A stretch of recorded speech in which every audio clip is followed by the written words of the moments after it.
Yeah, one there. You can see. Yeah, darling. Come on, big lad. Yes.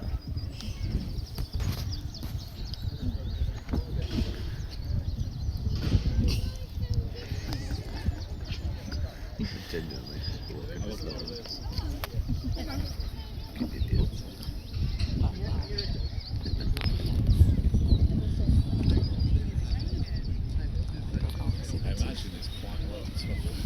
Okay, so morning everyone and welcome to Big Wildlife Park. So here we are at our tapir enclosure. So as you guys can see, we have two tapirs that live here at the park. So the one closest to you is just had that Pepper. This is Tia. She's our female. She's 14 years old. And next to Tia, we've got her big brother George, who is 15. I say big brother, you probably notice he is actually a little bit smaller than Tia. There's a 30 kilo difference between the two of them. That is normal for tapirs. Females do tend to be a bit larger than males. And the reason for this is because in the wild they are naturally solitary animals, so they usually live alone. They only usually meet up for breeding purposes.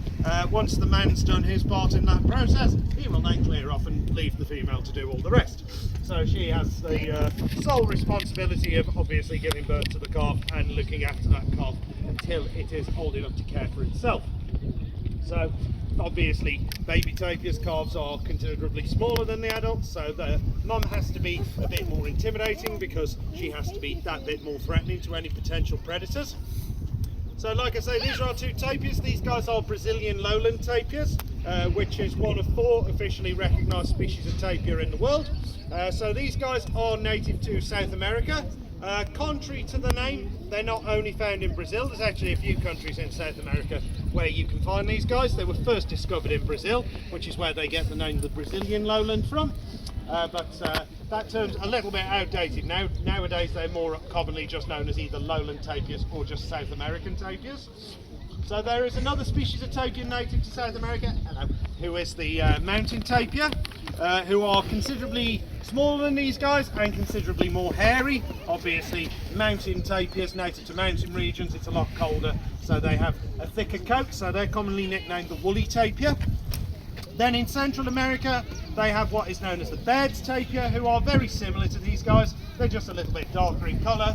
And then lastly in Asia there is the Malayan tapir. So that's the big black and white one you might have seen at Chester Zoo. They're quite a lot bigger than these guys, and they're completely black with like a white saddle that goes across the back.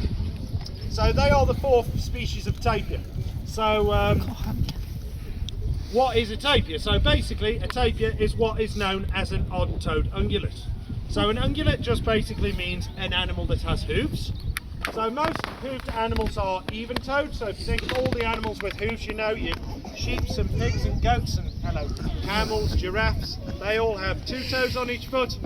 You only have 3 odd-toed ungulates in the world. So firstly there's your equids, so that's like your horses, donkeys, zebras, because they have the one great big toe on each foot.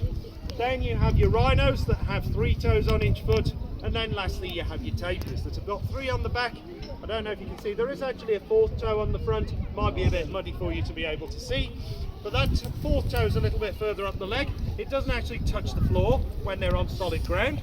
So they only hold their weight on 3 toes on each foot. So they are odd-toed ungulates. So when you guys go home tonight and say to your friends, I saw the tapirs today, and your friends say to you, what on earth's a tapir? They are basically great big, floppy-nosed rainforest horses.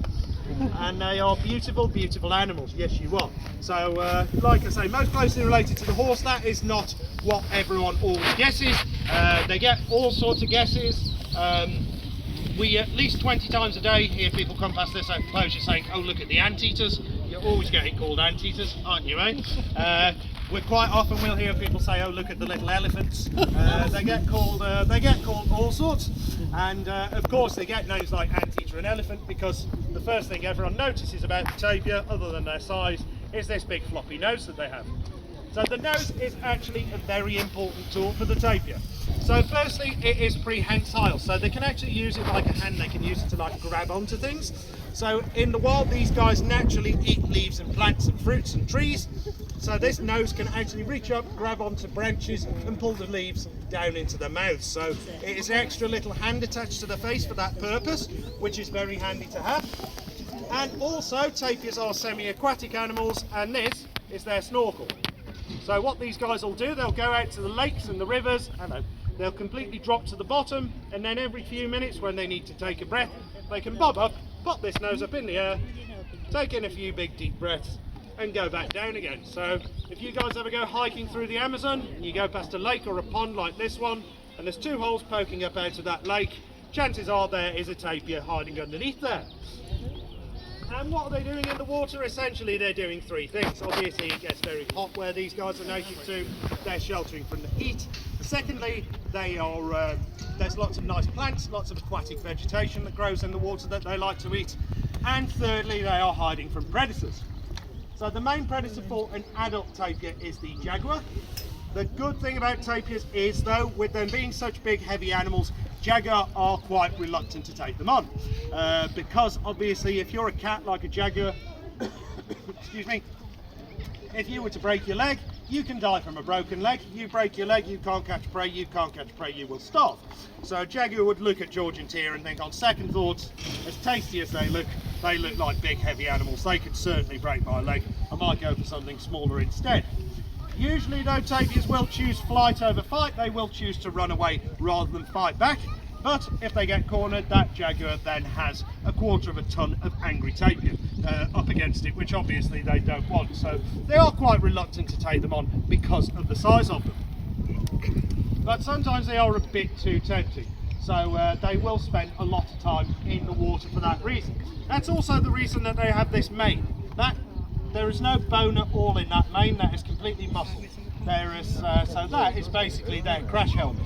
Because if jaguar want to attack, they always go from behind, and they always go straight for a kill. So they'll always go straight for the neck, because they know one good bite to the neck can bring an animal even this size down nice and easily. I know it's scary, isn't it? But because of this mane, if a jaguar was to jump on their back, bite into their neck, that mane is going to save their life. Stop eating my trousers. That means that can stop them penetrating into any of those veins or arteries. So it is a very important tool for tapirs. Baby tapirs, on the other hand, are more vulnerable to aquatic predators. So they're more vulnerable to things like your caimans, your anacondas, etc. So baby tapirs actually can't go into the water for that reason. So if you ever see a baby tapir, they're actually born completely covered in stripes. So those stripes help to camouflage them on the forest floor. They start losing those stripes at about 6 months old. By the time they're sort of 12 to 18 months, usually they just look like a smaller version of the adult, but obviously by that time they're less at risk from the aquatic predators, so they can go into the water themselves. Right, I am running out of food quite quickly. I have two very hungry tapirs here, so I'll get to the important bit, which is the conservation status.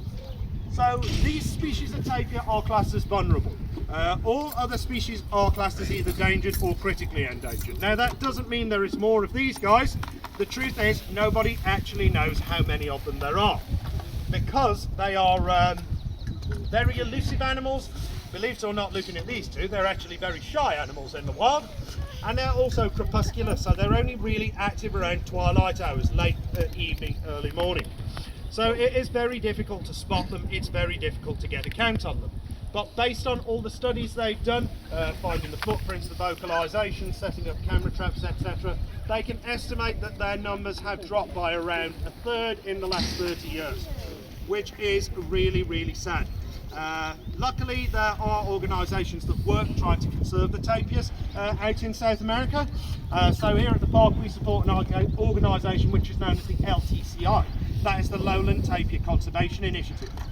And they do a lot of great work. They do some rescue and release work, they do some relocating into the cloud forest areas, and they do a lot of forest conservation, because the main threat to these guys now is sadly deforestation, and that is due to building roads and building farmland. Obviously deforestation, that is the tapir's home, that is the tapir's food. No forest, no tapirs. And that is really sad, because there are 3 reasons we need to look after these animals. I'll tell you these 3 reasons now because they're very important. Reason number 1, tapirs are vital to the ecosystem of the planet. They're what's known as seed dispersers. So like I mentioned earlier, their entire diet is basically leaves and fruits and plants. And as you can imagine, if you weigh a quarter of a ton and all you eat is leaves and fruits and plants, that is a lot that you need to weeks. So they're pretty much eating the whole time that they're active in the wild. So they're eating all these leaves and fruits, and then as they're walking around, they're pooing out the seeds of everything they've eaten. And tapir poo is very like horse manure. It makes a fantastic fertilizer. So they are planting more plants and trees as they go. They actually plant a lot more than they consume. They're commonly nicknamed the gardeners of the forest for that reason. So they are very important for the ecosystem of the rainforest, and that is the lungs of the planet. So our lives ourselves depend on the rainforest. So these guys are important to that. So that is reason number one, we need to look after them. Reason number two, we are lucky to share our planet with these animals. They are very ancient creatures. You've probably noticed they've got quite a prehistoric look about them. That is because they are prehistoric animals. They have evidence of tapirs in the form that you're looking at right now, up to around 50 million years ago. So that's around the time of... Hello? Was that a scary statistic? So, up to around 50 million, you missed the last bit of potato, cheers. Up to around 50 million years ago. So to put that into perspective, humans, they believe, started evolving into our form about 300,000 years ago. So if you think of from the dawn of man to this very day, times that by about 160, that's how long tapirs have been on the earth, about 160 times as long as humans have.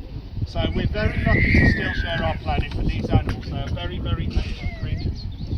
So that's reason number two, and reason number three, as I'm sure you've spotted, they're absolutely adorable. So that's another reason we need to look after these animals.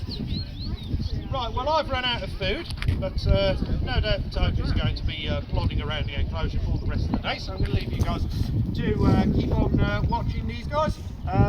If anybody's got any questions, I will happily talk about tapirs all day long, so do feel free to ask me anything you need to know.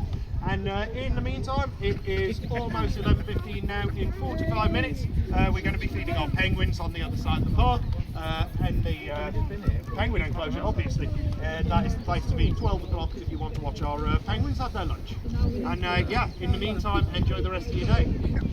That's good.